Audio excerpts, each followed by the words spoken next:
Do not lay yourselves open to destruction, even though the manner of its accomplishment be pleasant. If you must destroy this people, then destroy utterly, so nothing remains. They are many, while we are few, and though by the keen, hard-hitting sword we may prevail in battle, yet might we not be lost under a deluge of soft feathers? Will ye be wise enough to sup on milk and honey without being drowned in it? For a time the fighting men heeded the words of their chief, for they were neither willful nor reckless, but were some among them who went down to the plains in peace. They returned with tales of treasures and pleasures awaiting below, reporting that the time was ripe for an attack.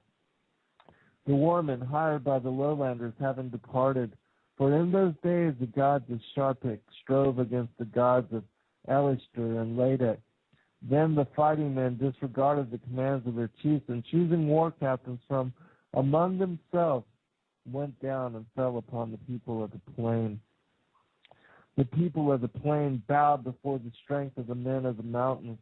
They did not fight, for among all their possessions they regarded their lives as the most valuable thing, precious above all else. They said, "Take whatever we have, our riches and harvest, the treasured things from our dwelling, even our daughters for your amusement, but leave us enough that we may live under your shadow." The sturdy men of the mountain were sickened by these half-men who had lived for 3 generations without fighting, and they despised them. The battle-hardened men who had come down from the highlands took whatsoever they desired. The plainsmen demurred, but because their stomachs turned to water before the virility of their conquerors and their protestations were words of wind, the victors clothed themselves in plundered finery and indulged themselves in the wines and delicacies of the food tables. They slept in the beds of luxuries and dissipation, every want being attended to by the vanquished. They learned the ways of sensuality which goes with soft living, and when satiated with natural pleasures, some lightened their boredom with unnatural ones. The mountain men saw that the women of the cities were beautiful, but they were not modest. They casting their charms before their masters, unashamed. So it followed they were taken, when required, and treated as chattels. The women did not complain, though hitherto they had stood equal with their menfolk. But women's equality with half-men is not something of value. With women like this, the men placed no restraint on their lust, and went from excess to excess. The women, rejoicing in the strength and vigor of the men, said amongst themselves, "Here are men indeed, such as we have not known before." Then, in the manner of women, they turned away from their own men and from the households of their husbands and fathers, for now they despised them. They threw off all the womanly restraint and grappled with the victors like ravening beasts, and the strong were vanquished by weakness. Always do women behave thus when their men are defeated in battle. It is for this men fight. None came to do battle with the victors, for they who had fought for the gods and destroyed themselves, and in the fullness of time the victors too were destroyed by the flesh pots, and by fornication and drunkenness, by ease and luxury. Their fighting strength and valor departed with the passing years. They grew fat and slothful. They who had come down in manly array to fight and win, who could not be challenged in battle by the lesser men of the plains, were eaten up in the mansions of pleasure and in the drinking booths with music and wine and fine linen. Upon the mountains and the mountain homes there were weeping and sadness among the women. Fields were untilled and cattle strayed away. Sheep went unplucked. The best craftsmen were gone, and few remained willing to learn their skill. The teachers of learning taught no more. The gnarled hand that had wielded the sword and terrorized the foe now plucked the strings of psaltery and lyre. The rough jerkins and corselets were cast off, and now garments of fine linen dyed purple and crimson. Men arrayed their softening bodies in gaudy attire and bathed in scented waters. They rejected their own women for those of the cities whose hands and feet were stained with bright colors and whose faces were marked with blue. One day from afar off came 3 men of Ardis, the country having been stricken by a mountain burst. They were worshippers of the one God whose light shines within men. And when they had lived in the 2 cities for a number of days, they were stirred up in their hearts because of the things they saw. And so they called upon their God to see these evil things. And their God sent down a curse upon the men of the cities. And there came a strange light and smoky mist, which caught at the throats of men. All things became still and apprehensive.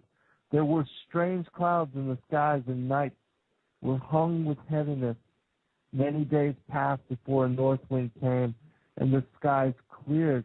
But then, when women conceived, they bore devils. Monstrosities came forth from their wombs, whose faces were terrible, and whose limbs were unproportioned. In those days, men knew the art of working clay and making linen in bright colors, and also the use of eye paint. They had knowledge of herbs and enchantment, and the wisdom of the book of the heavens, the knowledge of signs and omens, the secrets of the seasons of the moon and the coming of the waters. The remnants of the sons of Nezerah remained upon the mountains which are against Ardis, by the land about the encampment of Lamech. In Ardis there were wise men filled with the inner wisdom, who read the book of the heaven with understanding, and knew the signs. They saw the deeds of men in all the lands about the mountains. It had brought them to their hour. Then the day came when the lady of the night changed her garment for one of a different hue, and her form swept more swiftly across the skies. Her tresses streamed behind in gold and copper, and she rode in a chariot of fire. The people in those days were a great multitude, and a loud cry ascended into heaven. Then the wise men went to Sharapik, now called Sarapesh, and said to Sasudia, the king, "Behold, the years are shortened, and the hour of trial draws nigh. The Shahum approaches this land because of its wickedness. And yet, because you have not mingled with the wicked, you are set apart and shall not perish. This, so your seeds may be preserved."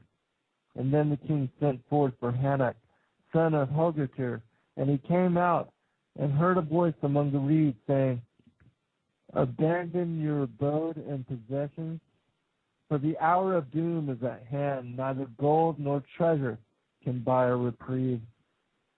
And then Hanak came into the cities and said to the governors, "Behold, I would go down to the sea, and would therefore build a great ship, that I may take my people upon it. With me will go those who trouble you, and they will take the things which cause you concern. Therefore you will be left in peace to your own enjoyment." The governor said, "Come to the sea and build your ship there, and it will be well for you to go with our blessings." But Hanak answered them and said, "It has been told to me in a dream that the ship should be built against the mountain, and that the sea will come up to me." And when he had gone away, they declared him mad.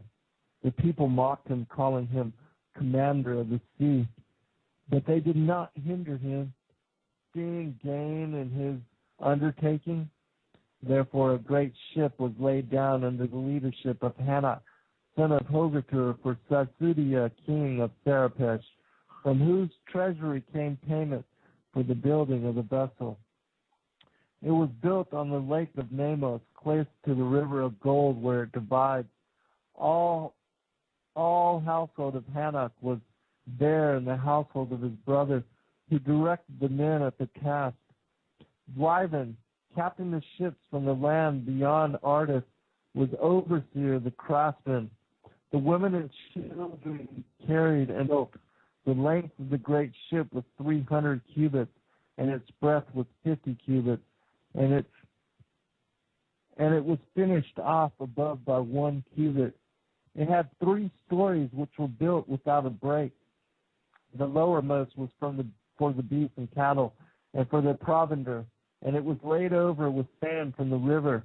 The middle one was for the birds and the fowls, and for plants of every kind that are good for man and beast, and the uppermost one was for the people. Each story was divided in twain, so that there were 6 floors below and 1 above, and they were divided across with 7 partitions. In it was cisterns for water and storehouses for food, and it was built with ascaria wood, which water cannot rot or worms enter. It was pitched within and without, and the cisterns were lined. The planks were edged, and the joints were made fast with hair and oil. Great stones were hung for ropes of plaited leather, and the ship was without mast or oars. There were no poles and no openings except for the hatch beneath the eaves above whereby all things entered. The hatch was secured by great beams. Into the great ship they carried the seed of all living things, grain laid up in baskets, and many cattle and sheep were slain for meat which was smoked by fire. They also took all kinds of beasts of the field and wild beasts and birds and fowls and all things that crawl. Also gold and silver and metals and stones. The people of the plains came up and camped about to see this wonder. Even the sons of Nezerah were among them, and they daily mocked the builders of the great ship. But these were not dismayed and toiled harder at the task. They said to the mockers, "Have your hour, for ours will surely come." On the appointed day, they who were to go with the great ship departed for their homes, and they cabinet, they combed and embraced the trees, and they gathered up handfuls of the earth. For all this they would see no more. They loaded the great ship with their possessions, and all their provender went with them. They set a ramshead over the hatch, pouring out blood, milk, honey, and beer, beating upon their breasts, weeping and lamenting. The people entered the great ship and closed the hatch, making it secure within. The king had entered, and with him those of his blood, in all 14, for it was forbidden that his household go into the ship. Of all the people who entered with him, 2 understood the ways of the sun and the moon and the ways of the year and the seasons. 1 the quarrying of stones, 1 the making of bricks, and 1 the making of axes and weapons. 1 the playing of musical instruments, 1 bread, 1 the making of pottery, 1 the care of gardens, and 1 the carving of wood and stone. 1 the making of roofs, 1 the making of cheese and butter, 1 the growing of trees and plants, 1 the making of plows, 1 the weaving of cloth and making of dyes, and 1 the brewing of beer, 1 the felling and cutting of trees, 1 the making of chariots, 1 dancing, 1 the mysteries of the scribe, 1 the building of houses and the working of leather. There was 1 skilled in the working of cedar and willow wood, and he was a hunter, 1 who knew the cunning of games and circus, and he was a watchman. There was an inspector of water and walls, a magistrate, and a captain of men. There were 3 servants of God, and there was Hanok and his brother and their households, and Dwyvin and 6 men who were strangers. Then, with the dawning, men saw an awesome sight. There, riding on a great black rolling cloud, came the destroyer, newly released from the confines of the sky vaults, and she raged about the heavens, for it was her day of judgment. The beast with her opened its mouth and belched forth fire, and the heavens, for it was and belched forth fire and hot stones and a bile smoke.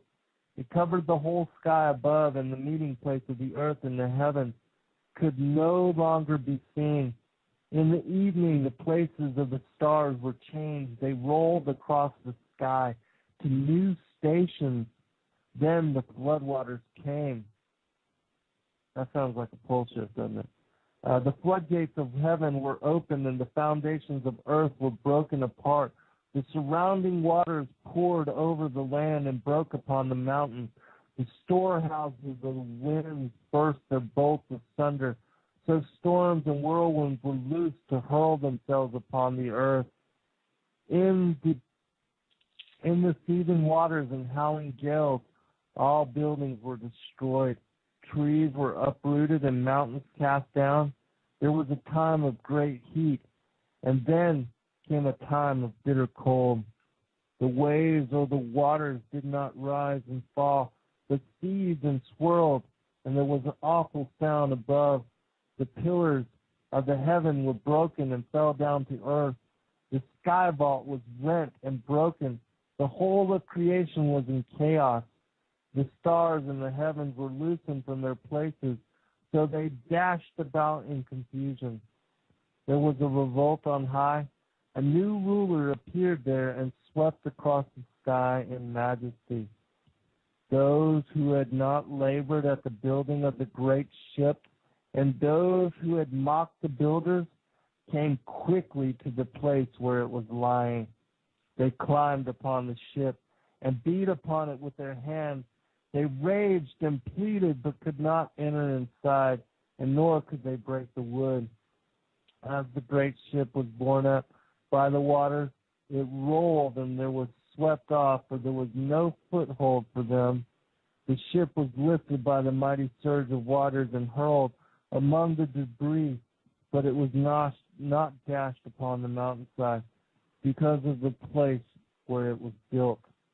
All the people not saved within the ship were swallowed up, and in the midst of the raging confusion and their wickedness and their corruption was purged away from the face of the earth.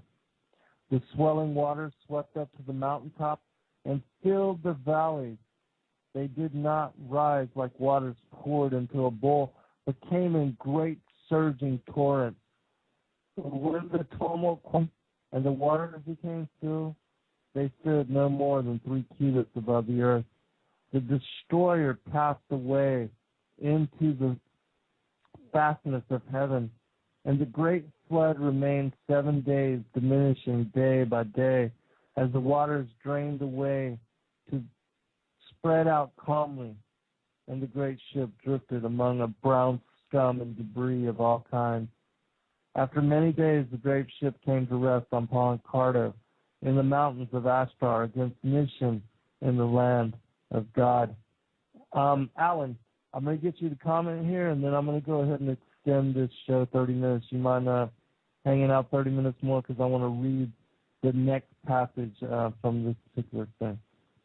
Yeah, my pleasure. So I read it on either the Locust Army 1 or 2 show, and I don't have it right in front of me right now, but I believe it's Jasher, possibly Jubilees, around the 4th chapter, with the tale of the flood. Speaks about the earth, basically tottering to and fro, being shaken violently, being torrents amongst the flood.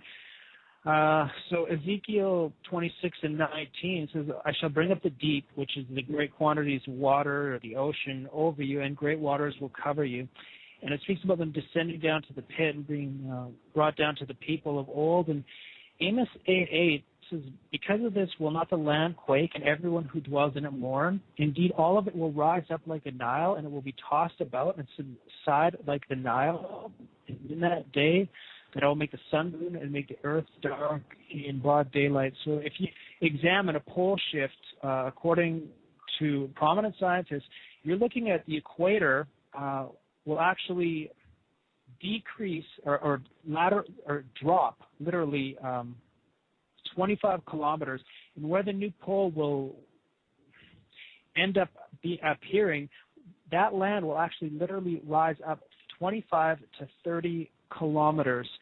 Another place that you can find what we're speaking about regarding Niburu is the fact that there's a great red dragon mentioned in Revelation 12 in the sky. Borrowing from Lynn Templeton, I think that the Lord is giving us a hint about the red sky in Matthew 16, 2 and 3. And Isaiah 13, which is a prophecy regarding the return of the Nephilim, the Septuagint directly refers to it as and being the giants returning. It's a correct interpretation, the Gabor of Revelation 6:4. It says that in 13 and 5, it says, they come from a far country, from the end of heaven. So what that is truly saying in the Hebrew is that they're coming from a remote world, from the extremity of visible space. And pleasures awaiting below, reporting that the time was ripe for an attack. The warmen hired by the lowlanders having departed, for in those days the gods of Sharpik strove against the gods of Elishter and Ladek. Then the fighting men disregarded the commands of their chiefs, and choosing war captains from among themselves, went down and fell upon the people of the plain. The people of the plain bowed before the strength of the men of the mountains. They did not fight, for among all their possessions they regarded their lives as the most valuable thing, precious above all else. They said, take whatever we have, our riches and harvest, the treasured things from our dwelling, even our daughters for your amusement, but leave us enough that we may live under your shadow. The sturdy men of the mountain were sickened by these half men who had lived for 3 generations without fighting, and they despised them. The battle-hardened men who had come down from the highlands took whatsoever they desired, the place of soft feathers. Will ye be wise enough to sup on milk and honey without being drowned in it? For a time the fighting men heeded the words of their chiefs, for they were neither willful nor reckless, but were some among them who went down to the plains in peace. They returned with tales of treasure. Do not lay yourselves open to destruction, even though the manner of its accomplishment be pleasant. If you must destroy this people, then destroy utterly, so nothing remains. They are many, while we are few, and though by the keen, hard-hitting sword we may prevail in battle, yet might we not be lost under a deluge